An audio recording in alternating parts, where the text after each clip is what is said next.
Division predictions. We're starting with the AFC East. We're going through every single division in the National Football League. We're starting with the East in the AFC. We're doing player projections for every player, every major player. And we're doing it live. The Fantasy Football Show begins now. File on in. Live from the FantasyFootballShow.com studios. It's the Fantasy Football Show. Live! Monday through Friday, 8 p.m. Eastern. Smitty is also live whenever news breaks. Live whenever news breaks. We're live Monday through Friday, 8 p.m. Eastern. We're live almost every single midnight as well. That show is coming up later tonight. The midnight show, the graveyard show, nobody knows how good it is until they experience it. Sometimes it goes 3 hours. Sometimes it goes an hour. Sometimes it goes 4 hours.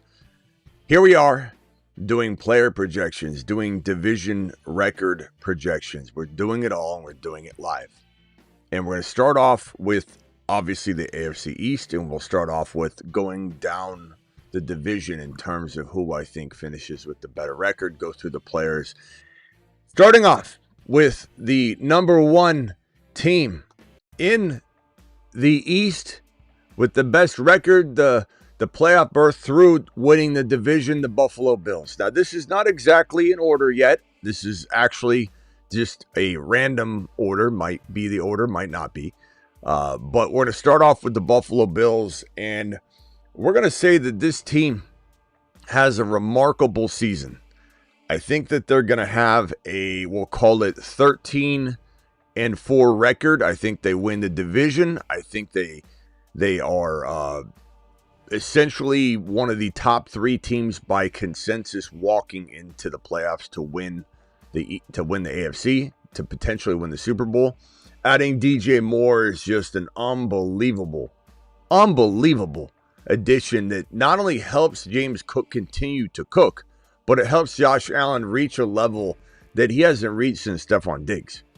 And if anybody thinks that Josh Allen can't still run for double-digit touchdowns and 550-plus yards while also throwing a monster amount of touchdowns more, they're going to be sadly mistaken. Let's swing back over to the board and start throwing some projections down. We're talking Buffalo Bills at this current moment in time. We're talking Josh Allen at this particular moment in time. So put Josh Allen's mug right there on top of the Bills logo, and let's drop some Josh Allen projections. Now, before we do that, I always like to go to the stats because the stats tell a big fat story.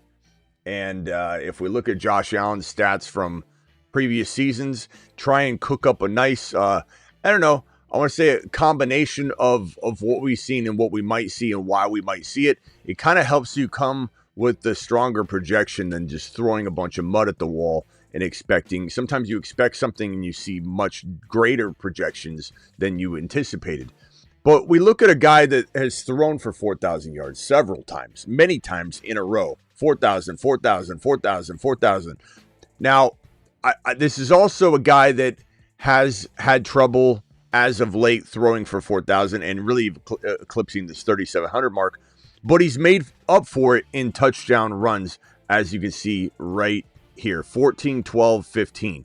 However, in 2023, the man threw for 4,000 yards. The man threw for 29 touchdowns. He still ran for a whopping 15, actually his best rushing touchdown season, 524. 500 yards even, I'm going to put down for Allen rushing the ball. 500 is going to be his floor, no matter how good he throws the football. His rushing touchdown number, to me, is going to be an 11 to 12 this year. I think he has to run a little less, but it's not going to take away too much from his rushing. I think he throws for that 4,000-yard mark pretty easily with an addition of DJ Moore.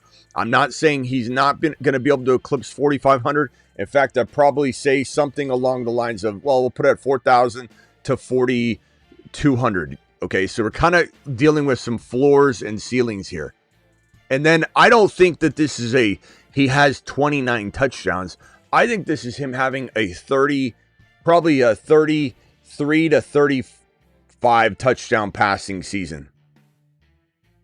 So that is what we're looking at with Josh Allen, in my opinion. 33 to 35 passing touchdowns, 4,000 to 4,200 passing yards, 500 yards on the ground. If we're doing a range there, you could say 550. and then 11, maybe even 10 to 13. We'll go 10 to 12 touchdowns on the ground. That is what Josh Allen's cooking. That is why he deserves to be in the third round. This is why he deserves to be scooped up in the third round consistently when players are gone that have that potential wide receiver one value. That's when the running backs are pulled off the board. Jordan Love's gone. Trey McBride's gone. You're sitting there looking at a Ted McMillan that's going way too early. You're looking at a Devontae Smith who doesn't belong in top of round 3 anyway, mid round 3. You grab a Josh Allen. It's a much safer proposition. And if you think that for whatever reason it seems like, oh, there's quarterbacks that fall, this is true. This is why we're going to go after Drake May in a minute. Drake May is maybe the best pick in fantasy, but that doesn't preclude you from mixing things up and diversifying your portfolio and taking Josh Allen at the end of 3 when you might miss Drake May anyway in that particular draft. You have to take stabs at players that are going to be potentially the highest scoring players in fantasy football, period, when you can get them in the third round. Not to mention the corresponding wide receiver in BTJ, DK Metcalf, whoever you like in round 6, mixed with Josh Allen is just as lucrative as a late Drake May, and even Drake May, who we love, in grabbing one of these wide receivers like Devontae Smith or whatever inside round number 3. Josh Allen is going to win leagues for people. Josh Allen needs to be on one of your teams or you will regret it, because you're going to miss out on a guy that can score 50, 60 points in a single game and single-handedly walk people into a championship. This might be a guy that on Underdog will draft tonight. Underdog promo code Smitty. This might be a guy that single-handedly walks somebody into a $20K weekly winners contest prize because he can drop 50, 60 points in a game. He's a phenom. He's the man. He's the myth. He's the legend. He is Josh Allen, and he needs to be Smitty approved. Now, if we put Josh Allen over on the side here, and let's put him actually over, put him right here. James Cook is a player that when you pull up his game log, you know, if you don't rank him high enough, if you're sitting here saying, well, James Cook, I like him. But yeah, I do admit I do kind of feel like I should be overvaluing him a lot more, and I tend to undervalue him. That is essentially, I think, almost everybody, because even where he goes kind of reasonably, there's a lot of overlooking that happens, and a lot of it's because his previous seasons, 2 touchdowns rushing, 1 touchdown receiving, 4 touchdowns receiving was nice in 2023, but still 2 wasn't producing touchdowns, was not a touchdown producer. In fact, wasn't like the biggest yard getter either, except for in this 2023 season, he did have kind of a nice little jump and everything, and we started to think this guy could be potentially a second-round running back. Ends up being a first-round running back for the last 2 seasons. 16 touchdowns on the ground in 2024, 12 touchdowns on the ground in 2025. He's had 1,000 yards, barely eclipsed 1,000 yards, though, during that 16-touchdown season. But last year comes in strong with a 16-21, 309 totes, 5.2 a carry. Look at the carry average from really when he started to get going, 4.7, 4.9, 5.2. It's been steadily increasing. Not to mention, James Cook is one of the smartest running backs in the league, I've come to know, as I've watched him watch film. He watches film. As I watch him adapt to the defense, as I watch him with the very intelligent scheming that goes on in Buffalo, that goes understated because they haven't had wide receivers, but they're going to change that this year. The very, very intelligent scheming where James Cook is really reading the defense in the holes better than almost any running back in the National Football League. And they set up teams so well for an entire game just to run one counter play where this guy pops off a 50, 60-yard run, and he continues to impress me about how much football knowledge he's gaining.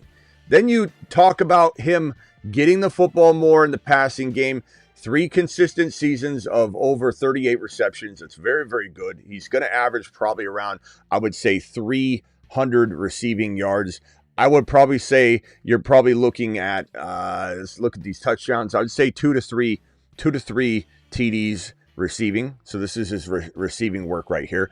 His rushing work, I don't think he'll have 16-21. I think the presence of DJ Moore will certainly pull the attention away from needing to hand the ball to this guy as many times 309 as he got last year. I think something in the 240 range, which might not be what everybody wants, but when we calculate 240, we multiply that by, let's just give him 4.8 yards per carry. That's 1152. So 1152 on the ground. I don't think he has 16 touchdowns. I think it could be hard for him to replicate even 12. But if we give him 10 to 11 touchdowns on the ground, and we give him 1152, and we give him, I would say, I'm going to call this 1 to 2 touchdowns here. This is a potential 12 or 13 total touchdown player, 300 yards. This is reception-wise, we're going to give him, let's say, 30. He was 33 receptions, 32 receptions. Oh, I was saying targets earlier. 33 receptions, 32 receptions, 34. So he's dipping the 32, not 38. I'm sorry. So let's give him 30. Let's give him 30 receptions. I know everyone wants everything to increase every year, but sometimes you add a piece like DJ Moore, and it changes the volume game for him. This is still a really good player. Is it worth drafting right next to St. Brown? I would say no. Is it worth drafting next to a healthy JT? Or JT, if JT were to stay healthy, he'd outproduce him. I would say you're getting borderline still value at that 10, 11, 12 territory. Only because I love Genty to outperform these numbers. And when we get to Genty, when we do his division and his projection, you'll see that I'm higher on Genty. Still very, very good running back. This is a bona fide home run from mid-second. But I would say I think the presence of DJ Moore, the way this offense will scheme the pass and make the pass a more important asset to the tool belt of Josh Allen. This is going to be a little bit different than last year, but not a ton. It's still going to be great. It's still going to be lucrative. I just think drafting Cook at 8 or 7 or 9 overall is a little rich for me, given that he's most likely going to see a dip in some of the volume. That's it. It's not a negative. It's not a bust. He's definitely fantastic, but that would be my projection for James Cook. Now, DJ Moore is a tougher cookie to crack because this is a player that is potentially on the decline. Maybe, maybe not. He's a player that potentially is going to get fed differently than he's ever been fed before. So even if he did take a little bit of a dip somewhere, is he a smart enough and capable enough receiver in this type of offense where they're going to throw the ball to the man behind the line of scrimmage? This is where Shakir is leading the league. He's top 5 in catching footballs behind the line of scrimmage. He's top 5 in Deebo Samuel roll volume. Shakir, you put DJ Moore, who's literally a top 5 player, but legitimately also is talented enough to be a top 5 overall wide receiver if fed in his prime. Is he in his prime? That's the debate.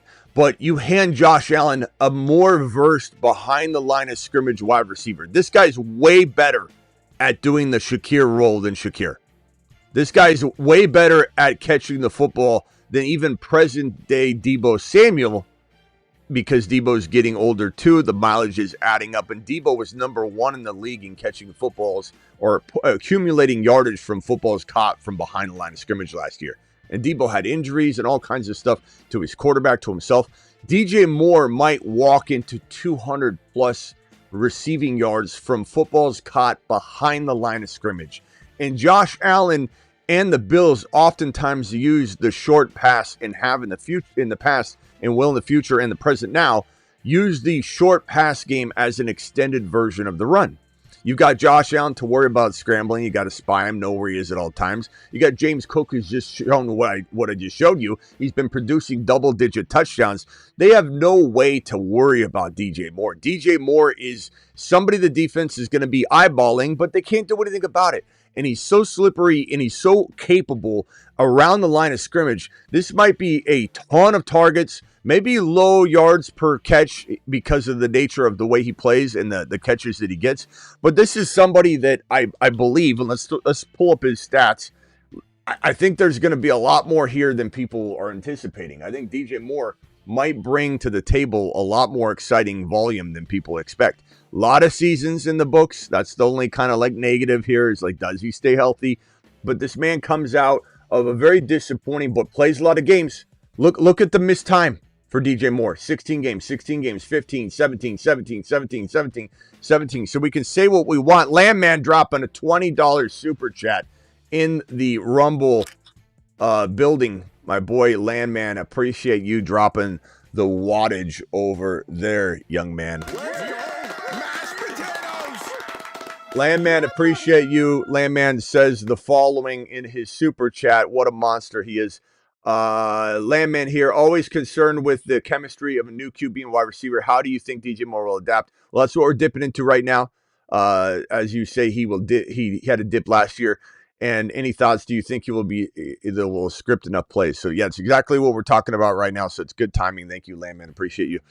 DJ Moore playing games, not missing time, comes into this season completely underutilized in Chicago, becomes essentially so much of an afterthought. Landman, it's a good question, but the answer is right in front of everyone's face. They did not want him there. They tried to game script around other pieces that were more of a priority in the future. Get Burden versed at the end of the year. Start ignoring DJ Moore. Get Rome Odunze the football again once he's back. Loveland is needing to be developed. And so DJ Moore was very much in a very crowded room, Landman, where there's tons of mouths to feed. Imagine you're thinking right now, how is Burden going to prove it? How is Odunze going to prove it? Loveland's got to compete with all that. There's so many mouths to feed there. Imagine what this would feel like if DJ Moore had returned again to Chicago. So he lived in a very crowded environment where a quarterback was the worst in the league in bad throws. He was consistently the worst in the league as far as starting quarterbacks in terms of completion percentage. And he was the most off-script quarterback, making these wide receivers run second chance routes, continuously running and roaming all over the field. DJ Moore had no consistency. He had no consistent target volume, and he was not getting the kind of work that you want to put him in and the role he deserved to be in, especially at and around the line of scrimmage with a very good quarterback, a very accurate quarterback that can feed him what he needs. Even if he dips a little bit, you're getting max volume for him in Buffalo. You have a quarterback that I just showed you. He's not a 2,900, 2,700, 2,600 yard, 3,000 even yard quarterback like mother freaking Jalen Hurts, right? Where he's throwing for 21 touchdowns and 2,900 yards. That's Jalen Hurts. You're not putting DJ Moore in that environment. You're putting DJ Moore in an environment where your quarterback can throw 4,000 to 45 to 4,700 yards, 4,800 yards. That's how good Josh Allen is. He can throw anywhere in this range, and he can throw anywhere between 29 and 40 passing touchdowns. Not saying he hits all those ceilings, but that is the range Josh Allen's capable of throwing. So a guy like DJ Moore, who's had seasons of 55, 87, 66, 93, 63, 96, 98, 50, I think an 85 to 90 reception season, even if he's catching shorter passes and his yardage total looks a little bit more like the 1,100 range, not the 1,300 range. Let's call this 1,140. That is in the cards for this young man. And then you take a look at his touchdown progression over the years, and you say to yourself, like, this is a guy that's never pulled in 10 plus touchdowns. So I think expecting it is a little bit rich, but this is a guy that we've seen 6, 8, 7, 4. I'm pretty comfortable saying that he gets the 7 to 8 range, maybe 6 to 7 range in touchdowns in this environment. So this is 85 floor, probably 1,100 floor over here. So we'll go 1,100 floor. And then even if we said 1050, whatever, 1050 floor. So 1050 floor, 85 floor, and a 6 touchdown floor. That is well worth the expense if you're talking about 5th round value. Not so much in the 4th round, or it's close to pushing and being even, and you just got to make sure he doesn't get injured. You also got to factor in that this guy runs for some yardage here. Back in 2018, as a rookie, he's running for a lot more. But I think as he's getting older, you might not see him want to get eclipse 100 yards or whatever. But this is a guy that's easily capable of an additional, especially in this offense, where he can catch the ball behind Josh Allen, which would become a run. So there's a chance that he gets like 75 to, let's call it 99 yards rushing on some of those not being runs or end arounds, which he'll get. He'll get some jet sweeps and things like that. But if he catches the ball behind Josh Allen, similar to Debo and a lot of Debo's rushing numbers that he got during his wide back year that were really catches, then you get this kind of number here where you're getting 75 to 100 yards. I think we'll give him one touchdown where he slips into the end zone around the goal line or something, where they throw a ball to him. Maybe he even steps back behind Josh Allen, catches the ball, runs it in, rushing touchdown. So you have what's really floor of 6, but one rushing touchdown, sum total floor of 7 touchdowns, 85 catches, 1050. It's a pretty damn good wide receiver. Josh Allen to the moon, Cook to the moon, DJ Moore to the moon. Kincaid's banged up. Not going to do much projecting here with Kincaid. Not going to do much projecting with really any of the other pieces. Dawson Knox, maybe 4 or 5 touchdowns. Kincaid, maybe 5 or 6 touchdowns. Maybe Kincaid can have a good season, but he's playing banged up. He needed surgery, essentially. Didn't get it. How is he going to stay healthy? I don't know. Cuff Ray Davis to James Cook. That is my projection for the Buffalo Bills. Smitty approved monster conglomerates. Do it live. Mashed potatoes! Yeah, buddy. All right, back over to the division board where we can now project some things. Landman, thank you very much. Hopefully that answered your question. So 13-4 Buffalo Bills. This is going to be kind of an interesting one because my stance on this Patriots team. So 13-4 for the Buffalo Bills. The Patriots are a team that I think is going to produce massive numbers in 2026. I think they're going to make waves. I think that they're potentially have a shot to win the division, but I think this is a team that's going to struggle a little more with the schedule and be tested and have to go through some ups and downs in terms of closing out games and wins and losses and things like that. But they end up winning a wild card spot. So spoiler alert for my sum total, later on picking a Super Bowl, consolidating this all down right now. We're just staying AFC East. I think they grab one of, if not the top wild card spot. So I think this is a team that could battle out to the end to try and get the division win. I think this is a team that maybe finishes with it could be a 12-5 record. I think that's a suitable record for this team that's going to be in a battle with the Buffalo Bills for the division. And they walk straight into the first wild card spot. And then when we talk about the projections, and again, this comes down to a little bit of they have a tough schedule. They're going to have to prove themselves along the way, and they will get better even when they have some missteps or face some adversity for I don't want to say the first time during the regular season, but a lot of people will put it that way. And there's some truth to it. It doesn't mean that they're going to not make the playoffs. Doesn't mean that they're not going to prove all the haters wrong at the end of the day, but I think they'll have a tougher time winning the division than Buffalo Bills. All subject to change, by the way. All subject to change. Anything can happen.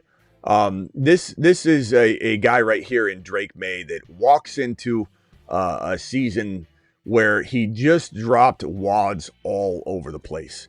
And everybody that wants to crap on him because of a Super Bowl unraveling, which I don't even feel and look at it that way, but I know the rest of the world does. We have to keep one thing in mind.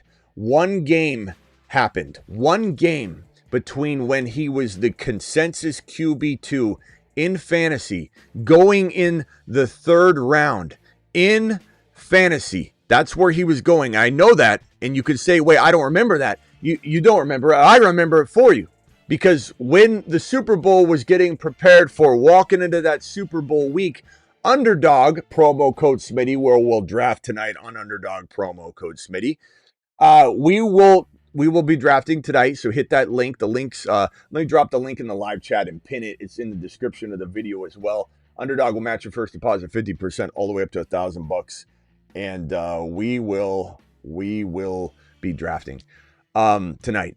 But on Underdog, walking into the playoff or the Super Bowl week, where there was one game left, Underdog dropped its first, I think it was the big board, if I remember correctly. They dropped the big board. The big board was up for an entire week before the Super Bowl. And do you know it was QB2? Josh Allen, consensus-wise. You know who's going in the third round at the end of the third? The end of the third round, people! This man right here, Drake May. Drake May was QB2 going in the third round. 1 game later, he's in round 6. 1 game later, he's quarterback 5, 6, 7. People are fickle. People are fickle. They don't remember sometimes accurately. This man was a monster. This man was the number 1 quarterback in the entire National Football League for a majority of the season in downfield throws. This is arguably, I would say, the best downfield thrower in the league. Stand alone without hesitation. Why? Because he did this without a downfield weapon like AJB. And now you hand him arguably one of the very best downfield wide receivers for a quarterback that is gifted enough to throw and deliver the football downfield. What do you think is going to happen with this combination of AJB and Drake May? What you got that produced literally almost all year long the number 1 quarterback numbers for throwing the football downfield, when you got QB3 in most scoring formats without any major weapons, I give you a man that's going to probably rival Josh Allen, which makes him the best pick in fantasy because Josh Allen deserves to go in round 3 and goes in round 3. This man goes in round 6 and deserves to go in round 3. You have arguably the best pick in fantasy football in Josh Allen. In Drake May. So Drake May comes out in 2025, throws for 4,394. I think he throws for 4,600 to 4,800 yards. Why would he not? Why would he not eclipse by a lot? Why would he not throw even, let's say, 5,000 yards? His floor is 4,600 yards. His floor is 4,600 yards. His ceiling's 5,000. So you don't like it? I don't care. Hate the Patriots? Doesn't matter to me. His touchdown total, which was 31 last year, 31 passing touchdowns, 8 interceptions. I'll give him 11 INTs this year. Tougher schedule, more throwing, potentially some miscues with him and AJB at some point.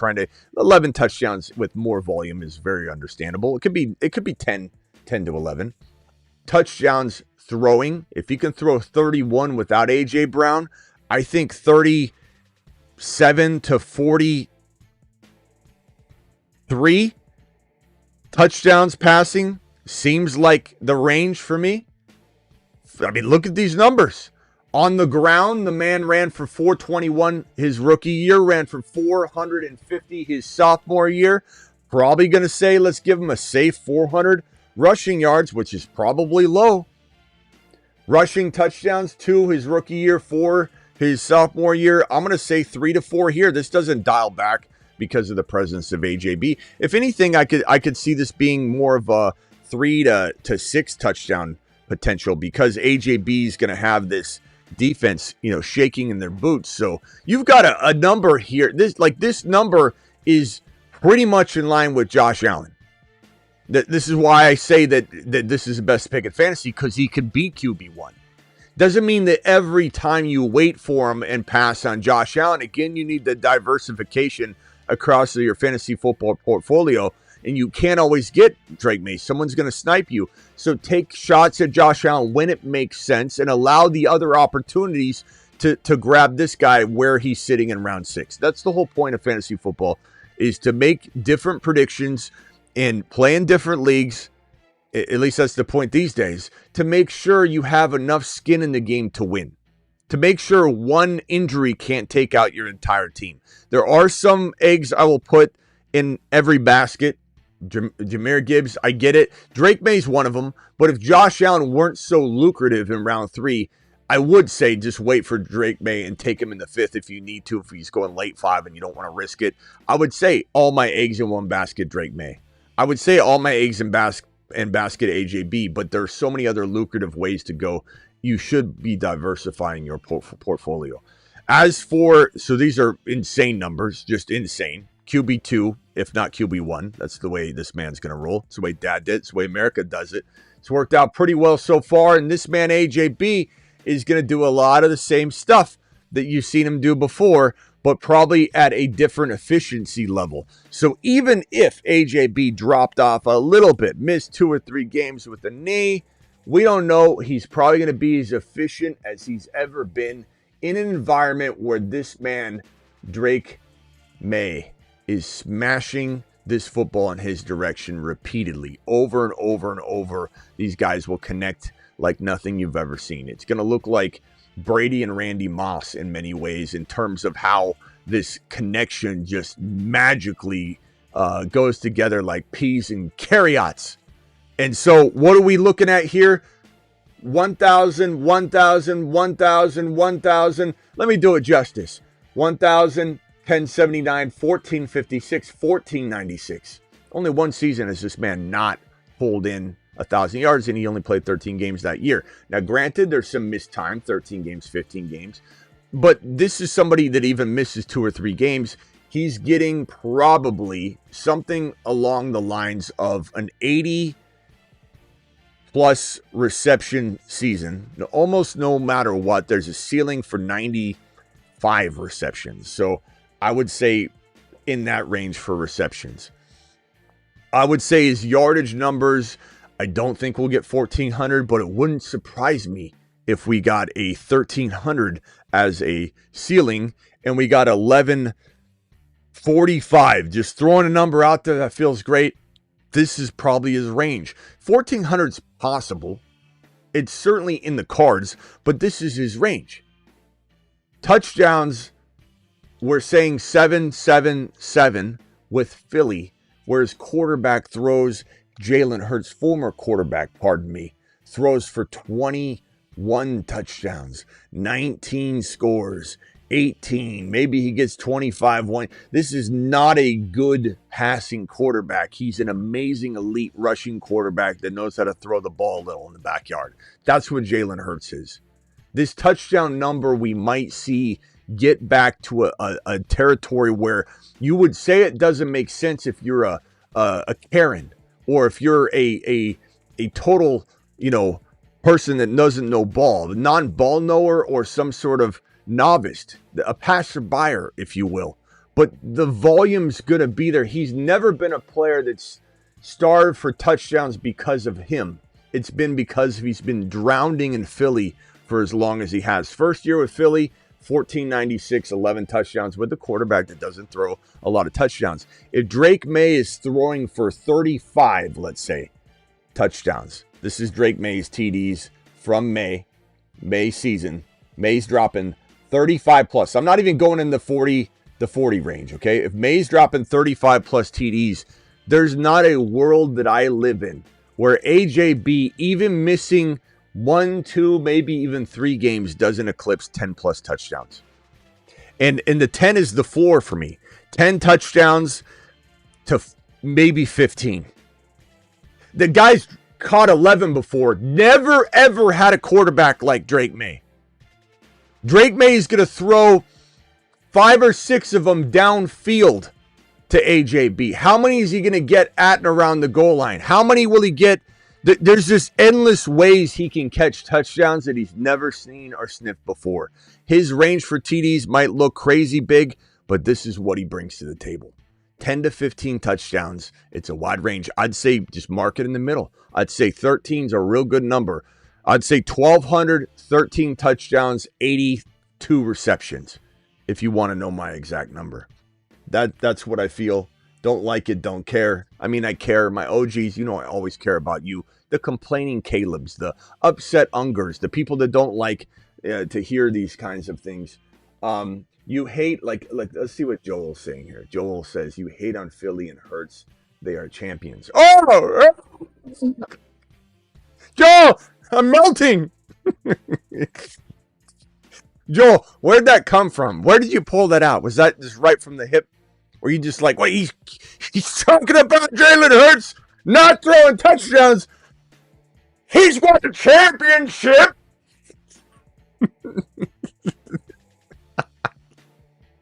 Oh, boy. Okay, so back to business here. So 80, we'll call it 82, 83 receptions, 1,200 even, and 13 touchdowns is in the middle. And that's not ceiling numbers. Those are that's AJ. What's that sound? This is the sound of AJB winning a league. You've just been Smitty approved.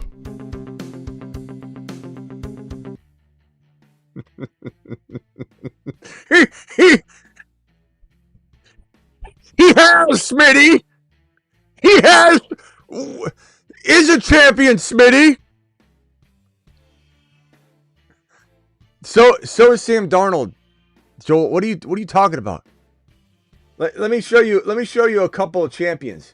This is a QB. Where is he? Where's his graphic? I got to go all the way down to find it. This man right here. This is the look of a Super Bowl champion.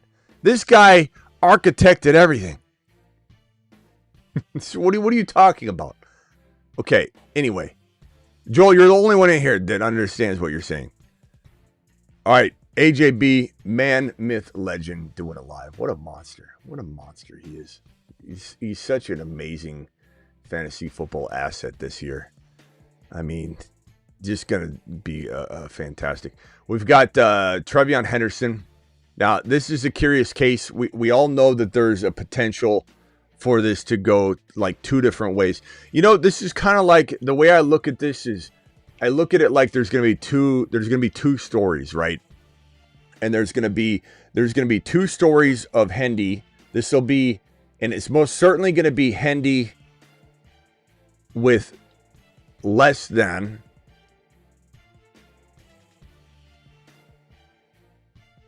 50% of the work, right? And then this is going to be Hendy unlocked. Let me, you can't see that, can you? So this is going to be Hendy unlocked. Okay. So Hendy unlocked. There's two stories. This is as simple as I can make it with Hendy. The question is going to be, where are we drawing this line? At what point does this line potentially doesn't deserve the hate you give him? Joel, I don't know what it is you're stuck on. It's the last message. There's certain people that will waste the amount of attention I'm going to give them, and you're wasting all of it on a nonsensical topic. No one, ask everybody in the chat, take care of that. Be nice to him, but make him understand. I don't know what he's even talking about. Like, what do you want me to say, Joel, that I didn't already say? He's an elite rushing quarterback and a bad passer. What do you want me to say? He won a Super Bowl. Joel, what does that have to do with anything we're talking about right here? I don't know. Do you walk into the wrong room because you're so bent out of shape about it? You're going in a direction I'm not even talking about. I'm not talking about who. Let's talk about winners. Let's talk about, ladies and gentlemen, let's talk about winners. We're going to go out there. We're going to win a championship. How many championships can Jalen Hurts get? That's what we're measuring today. We're not measuring yards. We don't need yards. We don't need touchdowns. We don't need good consistency for the wide receiver. What in the hell are you talking about, Joel? Hendy, where is the line? Less than 50% fed Hendy. Hendy to the moon. Where's the line? Is the line being dotted and drawn in week number 10? Or is it potentially being drawn in mid-season? Week number 7 or 8? Or could it be potentially drawn in week 4 or week 3 or wherever? That's going to determine everything. It's that simple. Anybody else trying to describe this situation like, but Hendy's sharing carries, but Hendy's doing this, or Hendy's doing that, or Stevenson's really good at football, Smitty. I don't think this is going to work out. I have to remind you of one thing. ETN got about 50, I think it was 57 to 58% of all of the rushing attempts in his situation last year and was running back roughly 10 depending on your scoring. This is ETN. Jahmyr Gibbs was he's the best running back in the league. Jahmyr Gibbs got 61% of all of the running back work in Detroit. This is Gibbs. So when we talk about like what kind of shift we need for Hendy, people oftentimes they're very, very fickle. They're very scared. They're very scared Scotties. And they're expecting this. They need this number. For some reason, people think that they need this number. I need 100% of Hendy before we can see. You don't need that. You need him to go from probably like sometimes it's low, like 18% to 25% to 30%. It's kind of all over the map. You just need that to climb to a 55% number, which means that Stevenson can start all year long in a sense in his role, kind of like JK could in Denver, as long as Hendy's getting this 55% of the entire workload in this offense that's about to grow and become more potent. His numbers are ETN top 10 capable. His numbers are, in a sense, Jahmyr Gibbs capable if he's anywhere between 55 and 61% capable. I'm not saying he'll outscore Jahmyr Gibbs. I'm saying if Jahmyr Gibbs lives off of volume that's 61%, so can Hendy. Hendy, and the other dumb thing that I hear from these non-ball knowers is that he doesn't know how to block. Like someone heard that somewhere. They walk in and they repeat it. They walk in and they repeat it and they say, he doesn't block well. And I look at him and I say, well, where the hell did you get that? Because this is one of the best blocking running backs, pass pro capable running backs that's walked out of college football in the last at least 5 years. I look at him dumbfounded and I say, do you not know that? Why did I hear that? I don't know. I don't care. Whether you hear something repeat it like a parrot, it's not on me. I don't care. Why did he struggle then last year? Because sometimes running backs that are good at pass blocking, they can still walk in and struggle to learn that offense. It's just because you know how to fly, you're an amazing pilot in this one specific plane, doesn't mean you right away are going to fly this particular plane. Or if you're good at fixing cars, that you'll know exactly how to fix this car over here that you've never seen the engine for. So Hendy had to learn a lot. But what Hendy did do, he's got a very particular set of skills that make him a nightmare for people that don't draft him, unlike you and me. He starts 2 games last year. 2 games he starts. And he runs for 5, or he scores 5 total touchdowns in a 2-game span. 1 receiving, 4 rushing, was a monster. 5 touchdowns in a 2-game span. Didn't screw up, didn't leave Drake May, in the lurch. Didn't have Drake May get blindsided and get taken out and they pull out Hendy. It was just kind of a bad situation of Stevenson got hurt, Hendy got a shot. Then Hendy, I believe there might have been a concussion scare or some injury scare, I forget. He ended up playing, but that rushed Stevenson back from his injury because they thought Hendy might miss time. And then Stevenson was back in the starting role, and then Hendy ended up being able to play, and it just took the job back from him. Very bad luck and bad sequence of events that pulled the job back away. But the whole world thought, how could you take a guy that plays 2 games, scores 5 touchdowns, and take him off the field? Not to mention, Hendy he had 2 of the fastest runs in the NFL last year, 2 of the top 10. So this is arguably Hendy, one of, if not the fastest running back. Gibbs is probably 1, but this is one of the fastest running backs in the league. Tootin might be 3rd or 4th. And then, ladies and gentlemen, this man has 4 50-plus yard runs. Most in the National Football League. Guy started a handful of games. He's got 2 of the fastest top 10 runs. He's got 4 touchdowns of 50-plus yards or more, which led the NFL. And all of these 4 were for touchdowns. All 4 of his league-leading 50-plus yard runs were for TDs. This man averages as many yards per carry as, can average as many yards per carry as anybody in the National Football League. This is a man that can have 150 yards rushing as many times as anybody in the National Football League could. This is that kind of player. This isn't a guy that could barely eclipse 100 yards. This is a 150 type of guy when all things are good. And he can do it off like 14 attempts. This is what Jahmyr Gibbs is. This is essentially a Jahmyr Gibbs type player. And if people don't think that that's the case, I don't really, like I said, that part of me doesn't really care to convince them. I do like being right. I do like proving people wrong in some sense, but in another sense is I don't, because if the messaging is widespread, then we don't take advantage of it. So I'm kind of okay with the way things go. But let's take a look at these numbers right here, because this is where we're talking about these games where he scores 2 touchdowns there against the Tampa Bay Buccaneers. 147 rushing yards, 14 carries, 2 touchdowns. But you might say, well, Smitty, but what about the games he got 13, 14 carries? There's a big difference between the carries he got in this 14 carry game, 55 yards, and the carries he got in this 14 carry game where he got 147 and 2 touchdowns.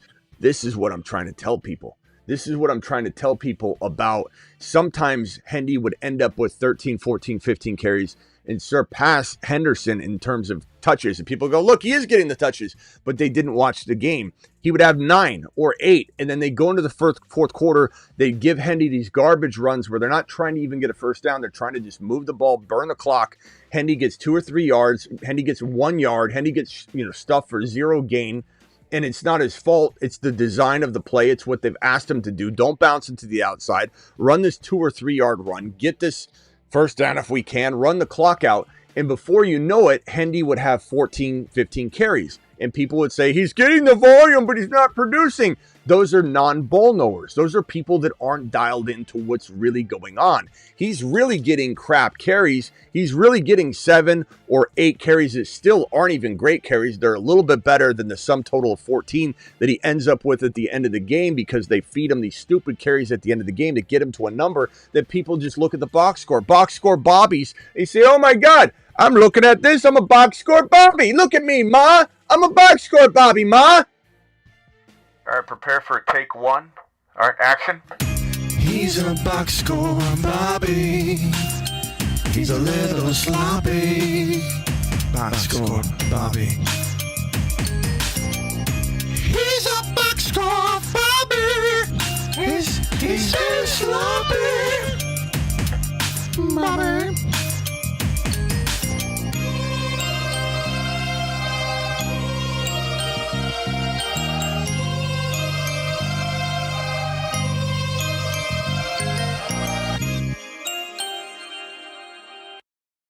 Box score Bobby, doing it live. Okay, so what are we dealing with here? We're dealing with a guy that when he gets good totes, 14, 15, whatever, he's doing things. He's doing work. 62 yards, 2 touchdowns. Let me pull this over here and show you. So in this game right here against the Jets, he had 62 yards, 2 touchdowns, 5 catches for 31 yards and a touchdown. 3 touchdowns in this game right here that he started.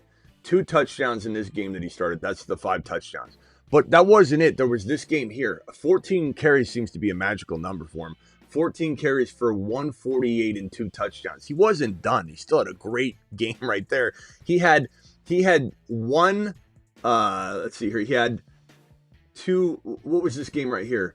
Miami, 53 yards and 2 touchdowns. He had 2 touchdowns, 1, 2, 3, 4 times in the final half of the season when he was starting to get more and more work, wasn't getting fed consistently. He had, does that compute with anybody? 1, 2, 3, 4, one of which was 3 touchdowns. 4 times he had 2 touchdowns or more in the final half of the season. I don't think people understand how good he is. I think some people refuse to accept it because they just don't want to be wrong on their initial assessment of Henderson. And when we look at his stats real quickly, as a rookie, not even getting many starts at all, 911 rushing yards and 9 touchdowns, 221 and 1 with 35 receptions. He was an 1,100 yard running back with 10 touchdowns with 35 receptions, and people complain. He didn't have the year you said he'd have, Smitty. Can't believe you did this. Can't believe you did. How about we give him 55 receptions? How about we give him a total of 14 touchdowns? Let's make it 12 to 14 so that people don't get their panties in a bunch. And I think that rushing, if he can get 9, 11, starting just a couple games, and let's say he gets 60, or let's say he gets 55% of the work for a big part of the season, we're talking about 1090 rushing to maybe 1150. That's rushing yards. We're talking about 55 receptions, 12 to 14, and let's give him 300 to 400 receiving.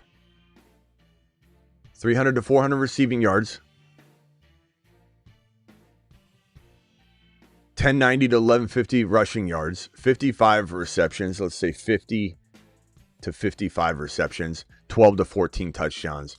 I give you a league winner. I give you a player that if he can eclipse these highs and get you a 1,500 yard or 14 to 1,500 yard total yard season, 12 to 14 scores with 55 receptions, you've got a top 5 to 10 running back on your hands right there. Taking it to the house every time he touches. Glory right here. This is glory. I feel good about these two teams and the predictions so far.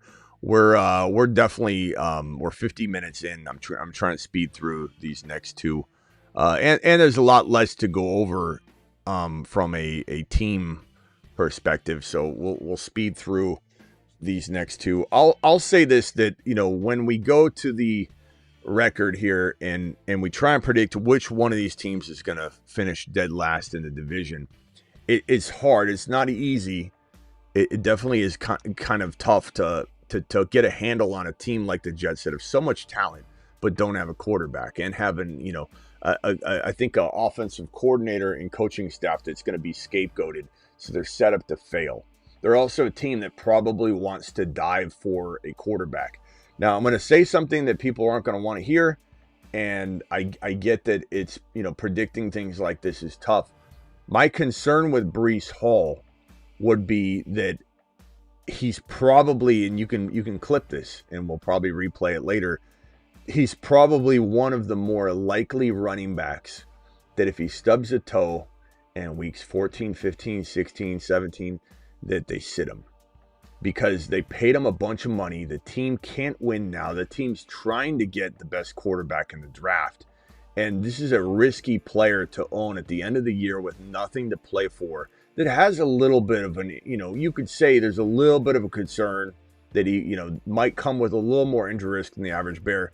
This is a player that I would recommend, if you own him, trading him, because teams that are bad like this, if there's injuries, the players a lot of the times get sat, especially when you're vying for the number one quarterback in the draft. Look at the Raiders. The Raiders sat Crosby. He was pissed off about it. This is one of those scenarios where I think when you're going for a quarterback specifically too, right? If you got nothing to play for, your team's bad, they might still fight. You're still fighting. You're not trying to get a quarterback. It's not a big deal. But the Raiders sat Max Crosby. He was pissed about it because they wanted Mendoza. This Jets team is going to be jonesing for one or two specific quarterbacks in this draft class. And I think that Breece Hall will have an inherent risk this year of being somebody that just ends up stubbing his toe and ends up getting sat. So that's going to be the problem for me. And if we go back to the board here, well, actually, let me give you my projections. I'm going to say that the Dolphins, I think they're going to be, bad, but I think they're going to be a little more impressive than people think, like a 7-10 potential record. I'm not going to leave this here yet. I'm just showing you. This could be in the cards. They could be a team that wins 7-8 games. It's not crazy. They also could be a team where they do something stupid to try and also take a dive. So like this kind of number could also be in the cards. I'll put this here for now. But I think the Dolphins, especially the Dolphins, end up getting Chris Bell back sooner than we think, and Malik Willis really does well initially, we could see this number climb. But even if it was 6, I'll throw that there. Maybe even 5. It could be 5, it could be 6, it could be 7, it could be 8. I think it's very, very capable that we see a number in this ballpark. Jets, to me, because I think they really want that pick, They have Geno Smith. Doesn't matter how much talent you have. You could have the best tires and rims and spoiler and exhaust and turbo and nitro in a car, but if the car doesn't have an engine, it can't go anywhere. So this is a team that I think at the end of the day, we'll go 3-14. And I don't even know if that's being generous. Could they win more games maybe through sheer will? Could Geno play a little better than we all anticipate? Maybe. What about if he gets hurt? He's an old man. He's 75 years old. And they're trying to vie for the number 1 overall pick. So I think this is where I would lean on these records. And if we go back over here and I just real quickly throw some spitball numbers on, I don't think I need to go through all of the rest of the players as much as say, let's tackle Achane and say Achane is probably going to get you, looking at the numbers here, he had 1,300 yards last year. That's the most we've seen. We thought he would be a 900-yard player, occasionally getting like 1,050 or something, but the man ran for 1,350. The thing we got to keep in mind is this entire offense goes through Achane. There is a little bit of a risk that, like with Breece Hall, if, let's say, Willis is not him and this team's trying to grab that quarterback, same thing could apply to Achane if he gets banged up in the final weeks of the season. You just have to keep in mind this thinking. This is why your boy Smitty tells you, draft players on good NFL teams and especially good fantasy teams. But the NFL team part is important because if you're not on a good team, you are in a position to where at the end of the year, teams can shut down players for draft picks and draft capital. It happens all the time, especially when it's a quarterback. So how Miami views Malik Willis, and many say they're going after a quarterback already, even though they just gave Willis a contract and you seem like they liked him and they wanted to build around him. I think Willis will surprise.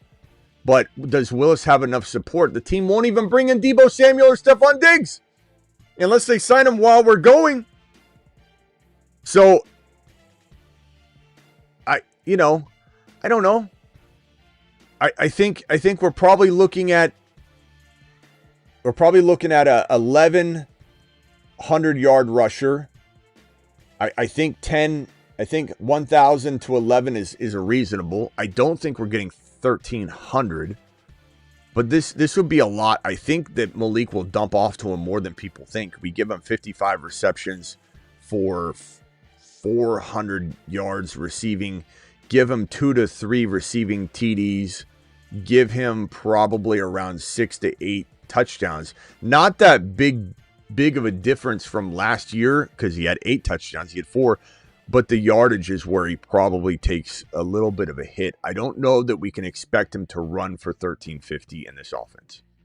That's my only concern. But do I think that they could overfeed him here and he gets 65 receptions instead of... Yeah, he could. Could he have more? Could he eclipse last year's 488 and 67? Yeah, if Willis does dump off to him and they keep him healthy, I think that this is a very reasonable number to expect what could be a ceiling of 11 to 12 touchdowns, a ceiling of probably 1,500 yards, but a floor of around 1,300 to 1,400 total yards. Very, very, very good second round pick. And honestly, I'd take him at the turn. That's how good these numbers can be at their max. But I think that this would be a safe expectation to think of a ceiling of 1,500 total yards, 10 touchdowns, 50 to 55 receptions for Achane. That's kind of the way I look at it. Willis is hard to predict a number for Willis. We've never seen him play. Will Willis throw for 3,000, 3,300? Will he run for, I don't know, if he gets, let's say, 38 yards a game on the ground and you multiply that by 17, that's 640. Like, could Willis get you 608 TDs on the ground? And then it's like, what does this passing line look like? I don't know, but this can tend to be a 12 to 15 QB in fantasy, Malik Willis, because of the rushing alone. Rushing for this amount of points will give you a real leg up on getting into the top 12. So that would be my Malik Willis thing. Chris Bell is a project, a potential AJB in the making. If this team pulls in but he's injured. He's coming back from the ACL. And Douglas is pretty intriguing too. Like, don't sleep on him on deeper rosters. You want to definitely grab him as well. But this is probably, Joel, calm down and just stop in the chat. Nothing but defiance in everything you're saying right now. Just stop. Just stop right now, Joel, or just go in timeout for maybe 5 minutes and cool off. Maybe that's what you need. Because you're just nonstop on this topic, or call in a minute and cool off or whatever the hell you're doing over there, bro. No one cares about your pushing back of Jalen Hurts. I don't know what it is you think that we don't understand. You think we are morons because Jalen Hurts won a Super Bowl. I mean, what are you talking about, bro? What do you keep going on and on about this? We don't care. No one cares when we're projecting Jalen Hurts to throw for 2,900 yards and 19 touchdowns. I don't understand. If you don't stop, I'll have Travis put you in timeout. So Travis, watch him, put him in timeout if he keeps going on and on about it. You still need to get it off your chest, Joel. I'll open the phone lines in a minute, and you can do whatever we can embarrass you there if you want. Okay, so back to what I was saying. Some people don't understand fantasy football. They just don't. They think they say things like, "Yeah, Jalen Hurts, he scores. He has a look at his trophy case."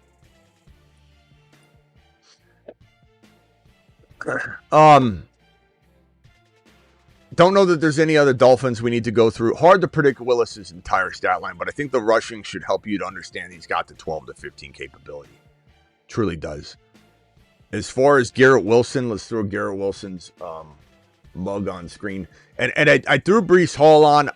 Projecting Breece Hall's stat line, a little bit tough because of what I said.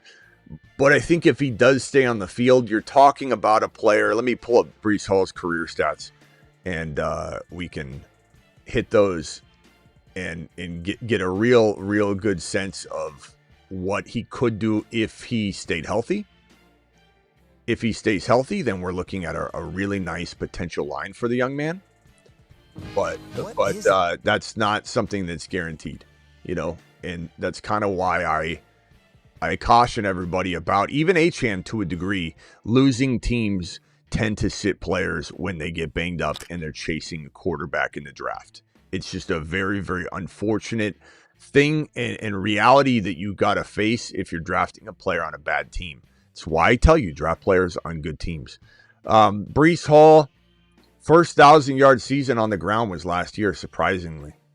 It's kind of hard to when you think about that. You're like, wow, he doesn't eclipse it, and in this offense where they're going to have a real struggle bus here at the QB position, I can't imagine him getting over 4.4 carry. I kind of see him, unfortunately, in the 4.0 to 4.1 yards per carry kind of territory, and it could be like even a 3.9. Not his fault, but it could be that way. It could.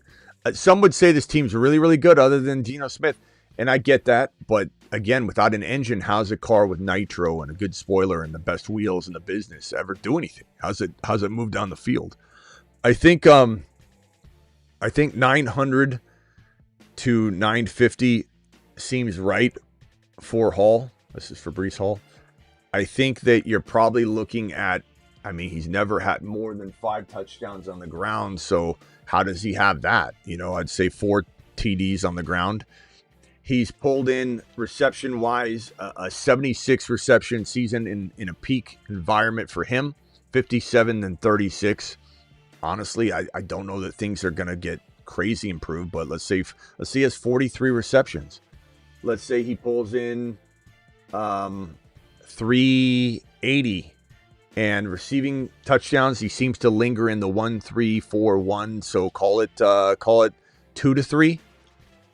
So this would be my Breece Hall projection, and that's if they don't pull him at the end of the year. And even if this was maybe, let's say 1050,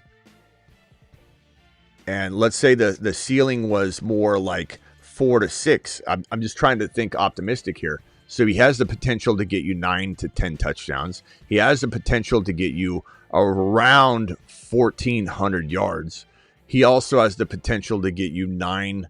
He's in the 12 something to early, low 1,300s, but 1,250 total yards, and a potential to get you something along the lines of 5 or 6 touchdowns. I'm just not in the business of drafting players on bad teams, especially when their ADPs flirt with the 3rd round. And with the 3rd round ADP, I just don't want it. I don't need it. I'm not taking Hall in round 3. This breaks my heart. I love the man, but You've just been Smitty disapproved. now Garrett Wilson's a little bit of a different case because in a offense where they're throwing from behind, you're going to see a player thrive a little bit more than the average, situation in this environment. So Garrett Wilson has a chance to still play very well. Will we see Garrett Wilson, optimal Garrett Wilson? I don't think so. There's certainly a way that Garrett Wilson could get like career something, career targets, career receptions, career. I don't think it'll be touchdowns because that's just not the kind of environment that you're going to probably get from a player in this kind of quarterback situation. So we're probably not looking at that being the number that he could eclipse. But there's certainly, and let me put his entire stat. He didn't have much rushing, so I'm just going to clip his receiving. He's not much of a guy that's going to get you much on the ground. 4 yards 1 year, 5 yards another year. So he doesn't. He honestly should get some end arounds and stuff like that. He's such an elusive player when the ball is in his hands, but they don't feed him that way. This is his receiving line here with the New York Jets. Love Garrett Wilson. And we've said before, if Garrett Wilson ended up in New England, and this speaks to Drake May, he would have been a top 5 to 7 wide receiver this year. He would have been in my top 5. I'd put Garrett Wilson in the top 5 if he had Drake May. That's how much I like Garrett Wilson. But 2025 only played 7 games. But look, he played 17, doesn't miss time. I think it's unfair to say he's going to miss time. But again, gets his stub toe, gets banged up. What do you think the Jets are going to do? So there's that problem. There's a problem there. I would say getting something along 90 receptions, 140 targets, 135, 40 targets. I think 10, so 1104, 1103, 1042. He's pretty consistent. Let's give him 1040, or even 1,000 to 1040, 1,000 to 1090. I guess if we're going with I just don't see him getting in the 1100s. I just can't. 4, 3, 7, 4 for touchdowns. Let's give him, 4. He's gotten 4 twice. He's gotten 3 once. Are we really going to put him at his second highest touchdown total with Geno Smith? So even if we gave him 4 to 5 TDs, and I'd say this is more like 81 to 90 floor ceiling, 1,000 to, even if it was 1,100, I keep trying to be, benefit of the doubt here. 81, 1,004 is kind of a ceiling. I like him a lot. Depends where you can draft this. ADP for the man right now is pretty reasonable. I think a 5 touchdown 90 and a 1,100, if he did get the ceiling and pulled the ceiling numbers out of the hat here, I think Garrett Wilson in round number 4 is a little rich, but understandable the more he creeps down into where you could almost consider him a 5th drafted player because he's so close to the turn. So could I take him a wee bit early at the end of 4 because I know who Hendy or Tootin or Bucky or whatever the player I'm taking here will fall? I think that's where I'm taking Garrett Wilson, and I'm fine with it. I also believe that if you do go running back, and even if you're drafting Garrett Wilson, let's say at the top of 4, it becomes an intriguing proposition if Neighbors falls and Garrett Wilson's there to sometimes go RB, Garrett Wilson and Neighbors, Garrett Wilson. I'm okay with that construct, especially in best ball when it's $5, $3 drafts, you're taking stabs. But past that, I do prefer him, especially in home leagues where maybe wide receivers don't go as high all the time. They drop a little lower. The Garrett Wilson in home leagues around the end of 4 is a little more Smitty approved. You've just been Smitty approved. Geno Smith not worth doing the projections for. Landman, thank you for the $20 super chat. Landman to the mother freaking moon. Landman, are you still there? And by the way, find Landman.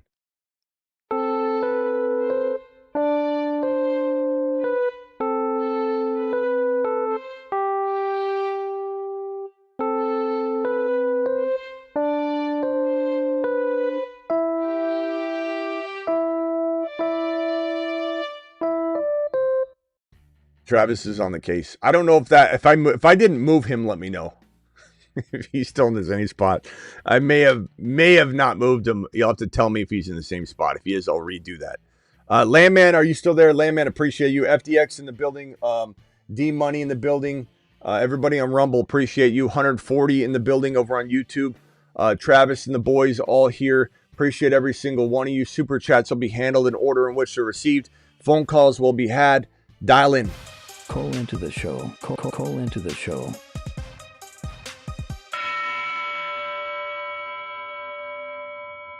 I think at the end of the day, we're going to have a lot of people that say to themselves this right here. And again, this doesn't sound intuitive now, and nor should you be drafting like it because you don't have to. But I believe that this player, Trevion Henderson, will be probably more valuable at the end of the day than this player. And it's not because Hall can't be better. It's not because Hall isn't better, in a better situation on the surface level, starting, et cetera, et cetera. But at the end of the day, we could be looking at, again, the reason that I tell you to draft players on good teams, draft players on good teams. It's such an easy thing to remember, but yet people don't deploy it. They come up with excuses and say, well, okay, I won't in this situation because of this, but that's what it is,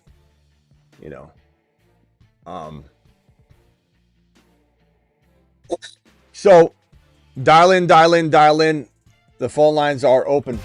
Call into the show. Call into the show. And we've got, again, the East right here for your viewing pleasure. The AFC East, ladies and gentlemen. 13-4 Buffalo Bills, 12-5 New England Patriots.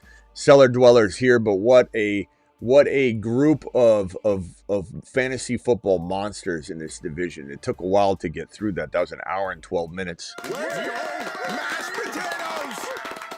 Yeah, buddy. We'll be going through every single division. I hope that was enjoyable and you gained a lot from that. So, Travel says, follow me in Rumble. How about we mute you forever? Congratulations for getting kicked out of your favorite show over on Rumble. Follow me. How about we unfollow you and block you? So there you go. Sayonara. We're at 18K on Rumble roughly. What are we at? 17.4K. Yeah, 17.4K on Rumble. Just doing work over on Rumble. It's so amazing. Thank you all for following on Rumble. If you haven't already, the link's in the YouTube description. If you're on Rumble, please subscribe on YouTube. That link is in the description for you guys as well. Phone lines are open. Dial in. We'll briefly answer any questions you might have. We'll be back at midnight Eastern. I think that I smell baked potatoes being cooked right now. Miss Smitty's hard at work with that. I don't know where the meatloaf. Where's the meatloaf? And if we don't have any phone calls, I don't know if my phone line is even working. If it is, great. Call in. If not, have at it.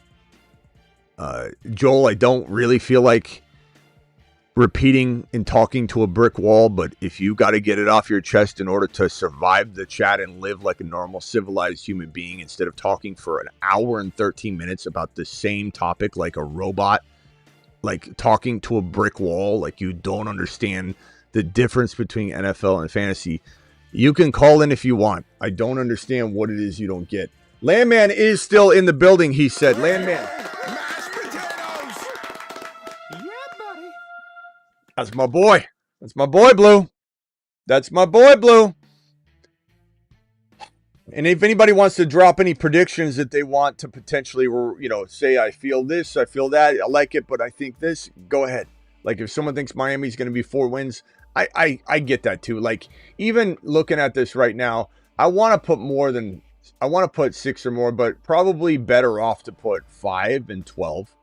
So I'll switch that over right now. This is probably safer. I mean, even 4 is probably what people realistically expect, but 5 wins is not a good team, so it's not like that's crazy. I think this looks about right. This feels about right. 3 and 14 for the Jets, maybe even 4 wins for the Jets, 5 and 12 for the Dolphins, 12 and 5 for the Pats, and 13 and 4 for the Buffalo Bills that are going to do good work in 2026 and be absolutely amazing. Jets 1 win. I mean, I wouldn't be surprised if it was 2. Yeah. I think it could be like, you know what? I'm gonna leave it at 3. Maybe they get a couple early wins. Gino gets hurt because he's 87,000 years old, and then they don't win another game. You know.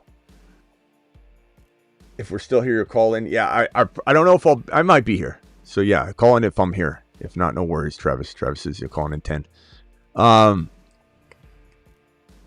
Most simple division to predict, maybe. Next up, I'm gonna do the AFC North. So Bengal boys, yeah, we'll do the AFC. Let's do the AFC. We got a lot of players from that too. That's a lot of talent there. Similar in terms of having, Browns and Steelers aren't as exciting to predict. DK will be a little fun, I suppose. But then you have 2 powerhouses in the Bengals and Ravens. So we're going to get a lot of the same kind of feel to that projection where it's really heavy with the first 2 teams. And then we'll go down from there. Landman, you're live. What do you hear? What do you say? And what do you think about these projections? Win totals, losses. What do you think's different? Yo. Yo. Hey, I think you're right on. I mean, this is a very intriguing and insightful prediction. And it's probably because I agree with everything you're writing down there. And I just don't know how long the Jets coach is going to last. That's probably something. It's like I could see him in like 4 or 5 games if they're just like terrible and everything like that he just gets jettisoned out. They could do that and then interim, and then they just they need to like show they're trying. But yeah, it really is going to come down to, again, Breece Hall, even Achane, any players on bad teams. You just got to be worried about packing it in early to get that quarterback. The Max Crosby, the Raiders doing what they did for a Fernando Mendoza shot. It's that important. If it's a team that's bad that has the quarterback, like let's say the the Saints, they're very, very potent team, right? They got a lot of upside. And the Cardinals do too. There's a lot of talent there. But those are 2 teams that are very different, right? If the Cardinals end up crapping the bed, they could sit players, and Jeremiah Love has a little bit of that risk. Whereas a team like the Saints, they've got their quarterback. I think that they feel, if they don't feel that way, if we don't feel that way, if Shuck looks awful or something, then that same threat could be there for those players. You can't draft scared and play completely scared. But when push comes to shove and you're deciding between an Achane and a Hampton, or you're deciding between a Kenneth Walker, who's got a little injury risk, and a, or a Breece Hall and a player like Josh Allen, and you're like, well, I want to get go get your running back later. Go get Tootin in round 5, take Josh Allen in 3, and avoid Breece Hall, who's on a team that's not going to win. It's the safest way to attack fantasy football. And if people don't like it, they think it's going to be different for that particular player, then by all means, swing away. And I won't be right on all of it. It's like all these teams will sit all these players, but this is a threat that is present for teams that are bad. And it will always be there. Yeah, Miami, I don't have a lot of faith after seeing how, they got the gold Green Bay defensive coordinator who totally blew that game against Chicago. They had that game won. So I'm not convinced that he's a leader of being the head coach. I don't know how you get promoted there, but, what do I know? But I do like their quarterback. I mean, he's just going to be running for his life, I think, because I just don't, I don't know what the game plan is. It's going to be a lot of newness there. But, I think, he's got a lot of talent there. But I do have one question for you. It's a little bit off what you're talking about, but it does involve Hendy. I'm seeing Hendy and Scattaboo very close. Hendy obviously ahead, and I have my own thoughts. I have two distinctive differences between the two players. But what if you put a head-to-head and everything like that? What's your pros and cons for both of those guys? Yeah, it's a great question. Scattaboo's in a better position right now. He's the starter. They've head coach, ownership, everybody wants to see him fed. Injury is a huge risk for him. And even though he's doing backflips, even though he's out there running, there's still a chance he's not 100% for a little while. Even if he can doing a backflip doesn't determine your quickness and all that. There's a lot that goes on into an injury like Scats, but I think he's just one of those guys that, like, even if you slowed him down, he's still gonna, like a brick wall. He's just gonna go through everything. But does he put himself in a higher level of injury risk, playing at a little less than 100%, trying to do everything at 100%? Like, that's just the nature of him. But I would say that you have a real strong chance at like a 1,200-yard rusher, 8 touchdowns on the ground. This is for Scat. I'll put Scat right here. I'll put Hendy right here. You've got, it's hard to say what his reception totals will look like. What did he pull in last year? I want to say he was doing well, actually. He had like 400 yards before he got hurt. He's just a beast, man. He's a beast. But what was his reception? So 207 yards and 2 receiving touchdowns. Again, he played 8 games. So we've got 2. So if we take 207 divided by 8, even though he got injured, then multiply that by 17. You're looking at like a 400-yard rush or receiver. 410 divided by 8 times 17, 871. Okay, I think he's going to eclipse that 5. Let's go with let's go 1,100 to 1,200 yards, 7 to 8 touchdowns. And let's go with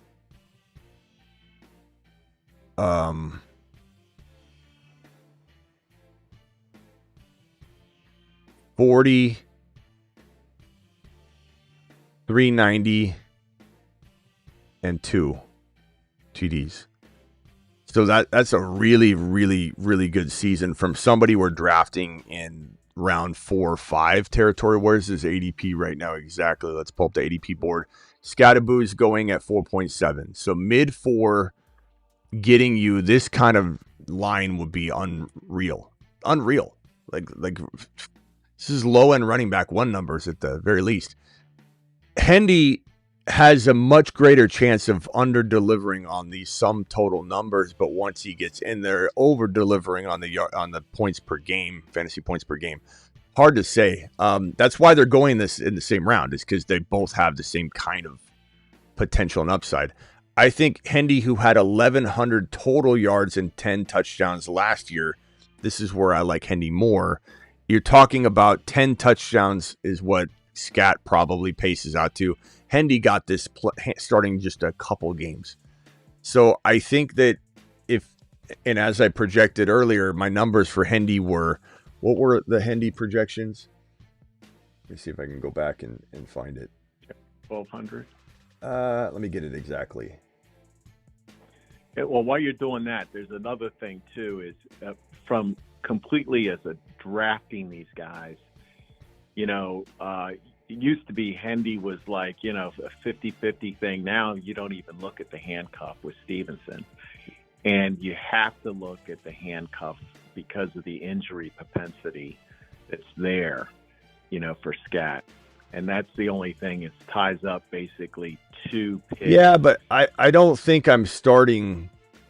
I don't think I'm worried about that. I don't think I'm starting a player like Tracy or whatever. Right? I'm not worried about that. That's what the cuff board's here for me. And you if you feel that way, that's fine. I'm not trying to argue with how you feel versus how I feel. No. I'm just saying it's Yeah, like, I just you go when you move down the I- where maybe you're trying to pick up a it's not third bad. or Yeah. second running back, and you got to pick up Tracy because in the back of your mind, if Scat goes down, his ADP, Tracy's ADP is so high, he's not like like you're picking up Brooks at the end. Well, or you're where's picking Tracy going? Because I wasn't aware his ADP's climbed that high at all. So I think it'd be pretty easy to cuff. But he's probably eighth. He's probably in the 8th or 9th round. I don't know about that. Now. Let me pull that up. I don't think so. I'll take a lap if I don't think he's in the 8th round. I don't think he's anywhere near there. Hold on a second. Let me pull up Tracy. I think Tracy's so far down that this is an easy cuff. But let me see. Hold on, Landman. I'm not trying to disagree with you tonight. No, it's all right. I mean, I'm just looking at my. Yeah, but Tracy's ADP is very, very. Let me see. Tracy is going 134. So he's way down there. So you're talking about 134 is roughly round number. Where is that at? 134. 134 would be 12th round. Okay. So not that hard to cuff. Do I think it's smart? Yeah, it depends on your build. Like, let's say you don't have a lot of depth at running back. You kind of, stacked at other positions. It's not a bad idea to cuff that situation in case you need it. But it's not one of the cuffs that I'm worried about and saying that you got to cuff it or else. So Hendy, the projections I had for Hendy were 10, 1090 to 1150. That's what I said for Hendy. So you're talking about very similar yardage range for these guys. 55 receptions, so I think he'll potentially best Scatterboo at that, but they could be close in that too. 300 to 400, so right around the same yardage there. And then the touchdowns for Hendy, I said 12 to 14, which is a little bit better as well. So at the end of the day, my projections are for Hendy to be a running, like a mid-range running back one, like 6, 5, 7. Scat to be 7, 8, 9, 10, 12. So they're close, but this is the safer number that you're more likely to probably get. This right here, we'd be holding to that. Like I said, if there's Hendy balls out, Hendy is held back. When's that line get drawn?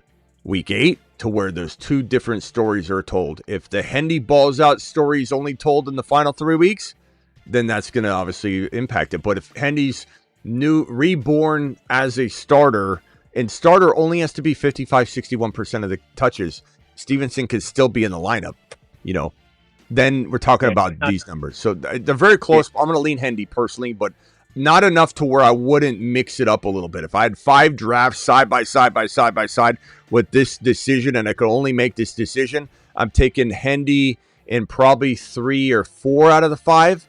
And taking Scat in 2 or 1 out of the 5. Yeah, that's what I'm doing. And also, too, I think with Hendy, what you're going to find is 2 things. Number one, I think you're going to see that he's not going to have the 8-man in the box and I think he's going to get more field time. So those 2 components are going to give him far more running lanes. Yeah, AJ. Because they're not going to want to get burned there. And May is just such a good dart thrower. It's going to be insane. Hendy's an afterthought to defenses, and that's not because he's not the number 1 weapon on the team. It's just AJB's polarizing, and they'll let Hendy bleed him dry. They will not want AJB to put a fork in him. Yeah. So it's gonna be Hendy ripping off runs, facing very little 8-man fronts. It's gonna be an unbelievable season.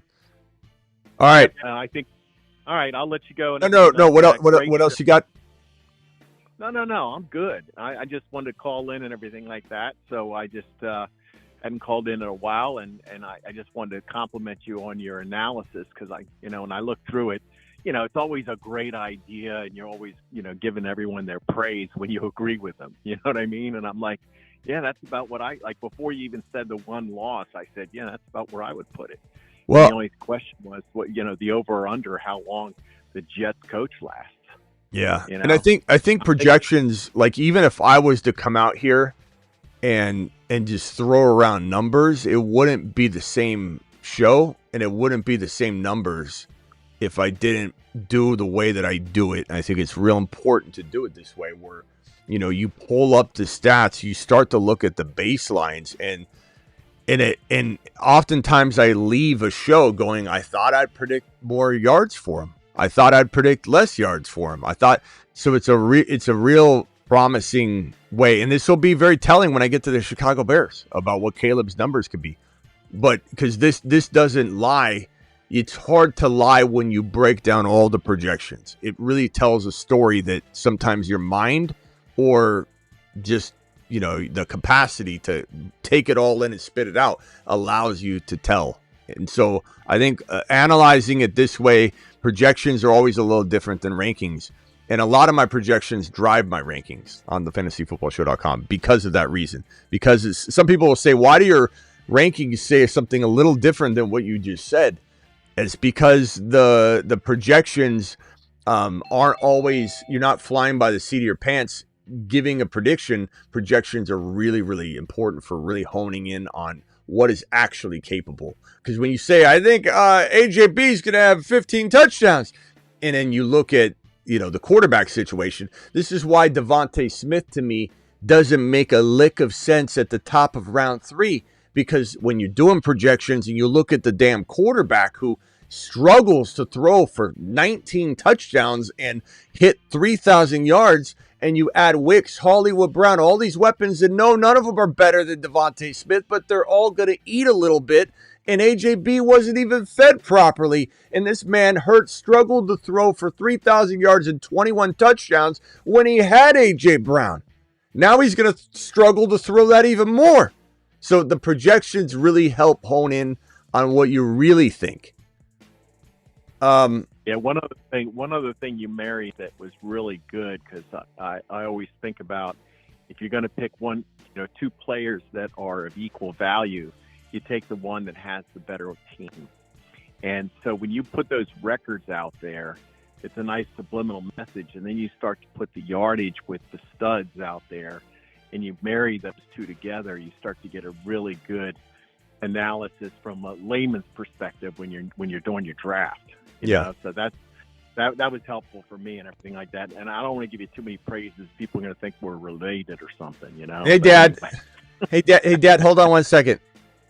All right. Hey, actually, Landman, hang tight real quick. Let me go to Travis. You can sit right there.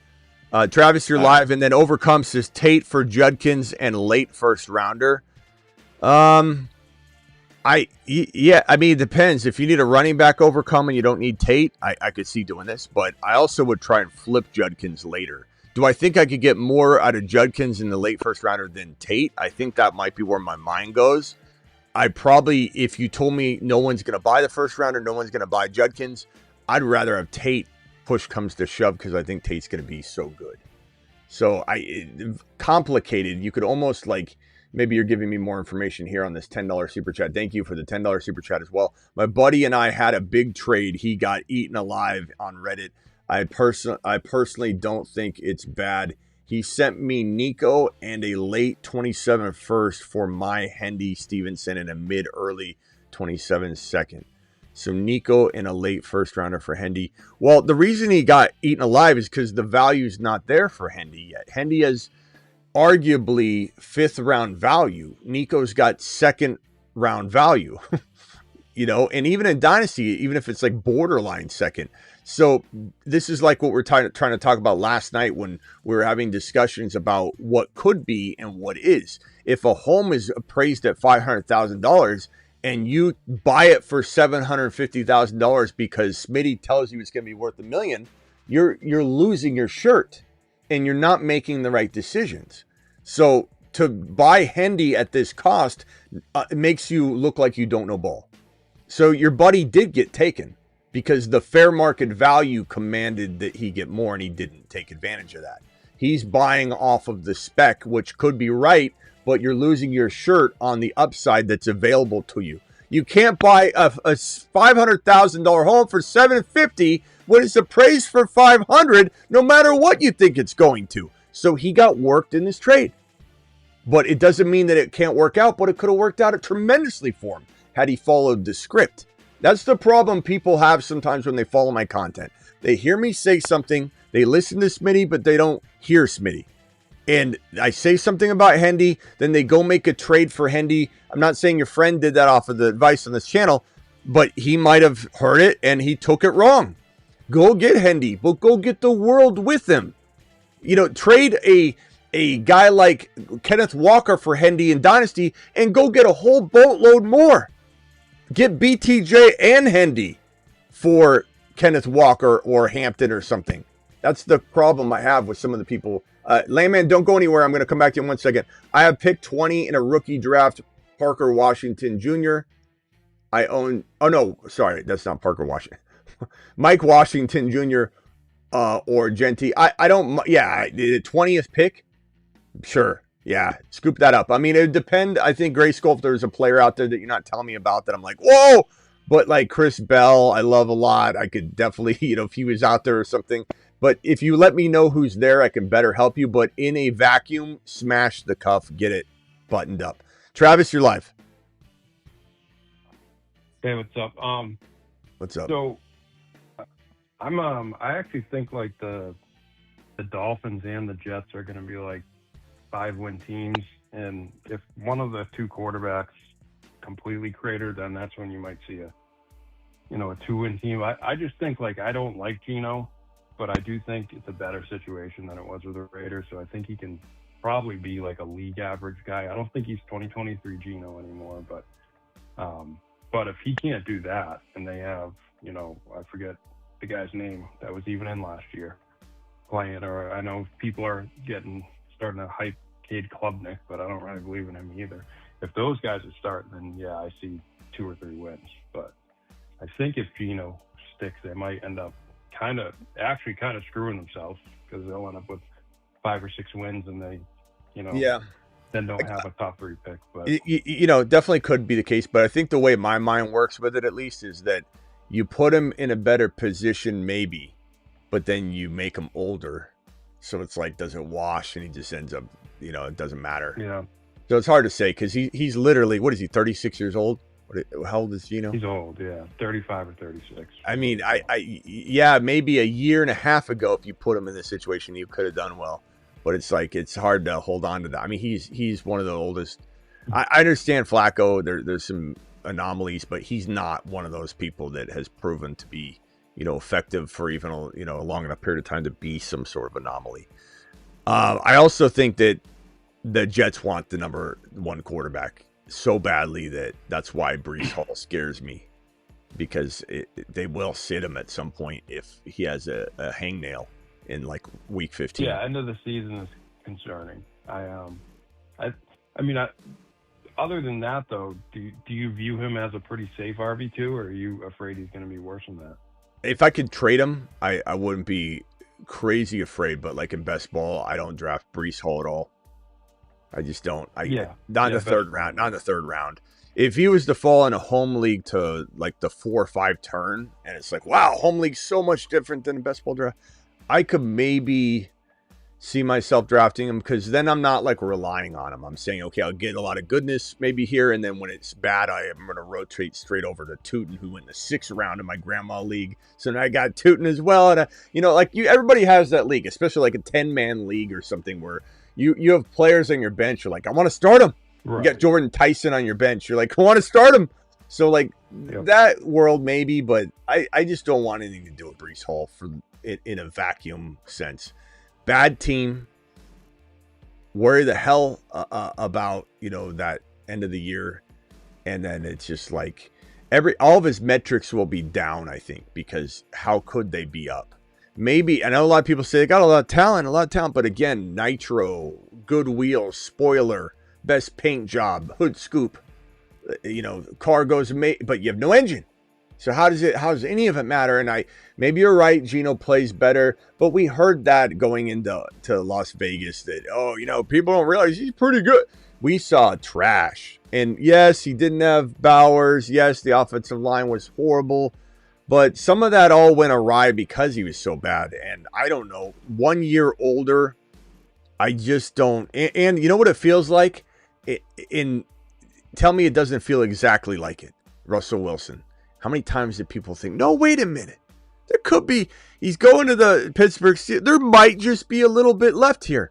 Denver Broncos might be a little bit left here. Like, Geno Smith is no further along than Russell Wilson was in all of those tanking, declining scenarios. I just don't.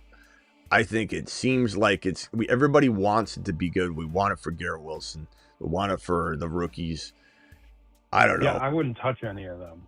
I just think they kind of maybe fall their way into 4 wouldn't or 5 surprise wins, something like that. But 5 wins, 3 wins, tomato. I mean, yeah. Yeah. As far as these two, what do you see on Buffalo, New England? I think it's as close as you can get. Yeah. Like, I give the Patriots a slight edge because I think they did more in the offseason than the Bills did. But I mean, I don't know how you could really truly argue one over the other. Come down to like week 17. I think they're close. It'll come down to. You know what's good about this race is that you're almost guaranteed when you pick players on these two teams. You're not guaranteed, but you're almost guaranteed to not have players sitting a week earlier or something because they're going to be fighting for this division win. So I love that. Hammered. Oh, go ahead, Travis. No, go ahead. No, go for it. Hammer, you got anything else? Or Hammer? Landman? What are we, Siamese twins? I don't know. Where the hell is Hammer, by the way? He's doing a sock drawer again, man. I tell you, he's got the Argyles all messed up. He's got dividers in there. He's doing all kinds of stuff, man. He's crazy. He's cleaning. Okay. He's crazy in his little armoire. All right. But, no, I don't know. Anyway. What else you got? Well, listen, no good. I mean, I'm good. There's everything else is good and everything like that. I'm just out here walking the dog because she tells me when she's got to go. So, all right. I got a boss everywhere in my house. But anyway, all right. Well, listen, have a great night. Say, hey, Travis, how you doing? Good, man. Paul, it's all good. Call in tonight if you're around for the graveyard show, all right? Okay, you got it. All right, later. Or checking in the chat at least. All right, later, bro. Later. Travis, any final thoughts or projections around any of the players that I cranked projections out for before we get out of here? We'll be back in. No, I pretty much agree. I think the Dolphins really hinge on what Malik Willis does. Like whether they're, like you said, a 5-win team, or if he doesn't work out, then I mean they could win one game. I mean, like things could get really ugly there. But and then Andy, I think AGB makes all the difference. And they're not even trying to go get Diggs or people. So it's like they're kind of telegraphing that we're like, we don't want to be that good. And that worries the hell out of me for Achane. Doesn't mean I'm not drafting him at all. Doesn't mean I don't consider him a steal in the second round. Like, I do think that there's a Christian McCaffrey in Carolina situation that could really unfold for him where he just gets tons of work. Just everything they throw to him. He maybe eclipses last year's receiving numbers just because they got to throw the hell out of the ball to him. But Achane and Breece Hall both carry that. They play on such bad teams. And some of this for Jeremiah Love too, I think it's worth the risk. But some of it with Jeremiah Love too, where you're just wondering, like, if they get a hangnail, are they sitting? I don't know if they would sit Achane. I'm sure they would if there's something, semi like, ankle, let's just rest him. Because it's not like they're. Why would if you had 2 wins, and it's week 14, and you have a chance to get the number 1 overall pick, the best quarterback you can get, and he does have an actual sprained ankle that he probably would play on normally, why would they play him? Right. Why? Right. They wouldn't. Yep. Why would you ever put your franchise player at risk if he even had a remotely decent injury? He would sit. So I'll have a they could sit meter ranking show, I think, is what we need. Like, what are the odds of this player missing time at the end of the year because of a coaching decision or a team decision to sit the player? I'm gonna make a board for that, and then we'll look back on it, and it might be inaccurate, but at least we'll have a year's worth of data to look back on and say, holy crap, Yeah. No, I think that's a good exercise. Joel, It factors in. Joel, the phone line's been open for you. You were still running your mouth about Jalen Hurts. I don't know what he's talking. He doesn't even know what he's saying. He doesn't even know what he's saying. Literally, it all stemmed from all you said was May is a better situation for AJB, and somehow that turned into you hate Drake May, and you hate Hurts, and I don't know what I'm talking about with Hurts, and the chat doesn't know what Hurts is, and Hurts is better than everybody's wrong, but Joel, you've had the phone line open here, but you refuse to call in and get dunked on because you know you're not listening. And if you think Drake May isn't better for AJB, I'd love to hear it. I'd love to hear it. All right, Travis, we'll see you at midnight. Anything else? Just Gray School. He had a super chat. I was curious on what you thought about that one. Oh, Gray Skull. Didn't I answer this one already? No, maybe you did. Mike Washington. I definitely take him, but I needed to, maybe he responded with who else could be available. Let's see.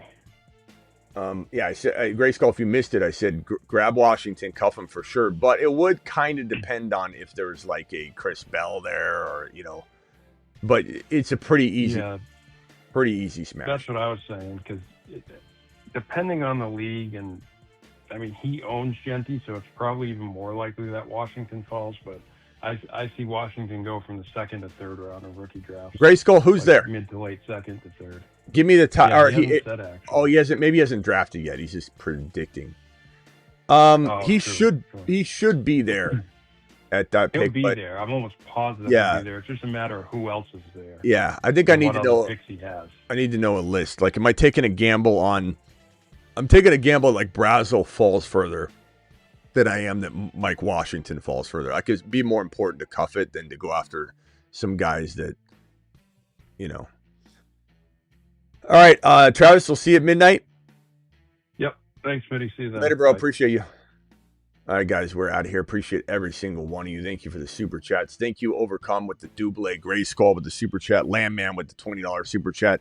We'll be cooking tonight like we do every night on the Graveyard Show. Graveyard Show went 3 hours last night, so we'll see what happens tonight. See you all on the Graveyard Show. Appreciate every single one of you. Deuce. Deuce if you're loose. Stay loose, stay liquid. Stay loosey-goosey. See you all at midnight Eastern.